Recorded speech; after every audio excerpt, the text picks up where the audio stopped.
So why would you draft David Montgomery 21st overall, and that's where he's going right now in PPR leagues, when you could take Jordan Mason, who's going as running back 36, a couple of rounds later, more than a couple of rounds later? That's the question, and this is the feature that I like to unveil around this time of the year. So hit that subscribe button. There's going to be more videos like this. So what I like to do is take two players that have similar statistical profiles, similar setups, but one comes a lot cheaper than the other, and that's the situation here. So David Montgomery, who's been a very good player for Detroit since landing with the Lions 3 years ago, is taking a backseat to Jahmyr Gibbs, who on average is the fourth or fifth player off the board in PPR leagues. But what Montgomery does well is he scores touchdowns from in close. He's been a touchdown monster since coming to Detroit, but he doesn't catch a lot of passes in this offense, even though he's capable. And, he's starting to see more and more rushing opportunities to Jahmyr Gibbs. Right now, I think it's 60-40 Gibbs to Montgomery in terms of touches in the running game. Overall, it's probably more like 70-30 because Gibbs is going to catch over 50 passes, maybe even over 60, and Montgomery's going to top out around 30.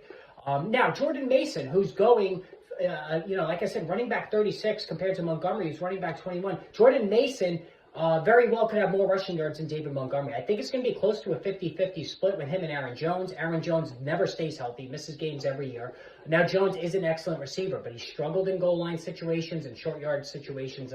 That's where Jordan Mason really will excel there this season. And again, if Aaron Jones misses time, which, he has pretty much every year of his career, Jordan Mason becomes even more valuable. Now, Mason's not a great receiver. He's not going to catch a lot of passes.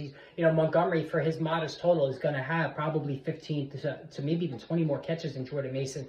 But I think Jordan Mason will be right there with Montgomery in touchdowns, and he should beat him in rushing yardage. They're very comparable. So again, why take Montgomery at 21 when you running back 21 when you can take Jordan Mason running back 36? And as a matter of fact, I do think Jordan Mason could really push for top 20, 25 value overall in PPR leagues, with Jones, again, having a long injury history, won't be getting the goal line carries, could be yielding 50% of the carries overall. So let me know what you think of this video. More to come, so hit that subscribe button.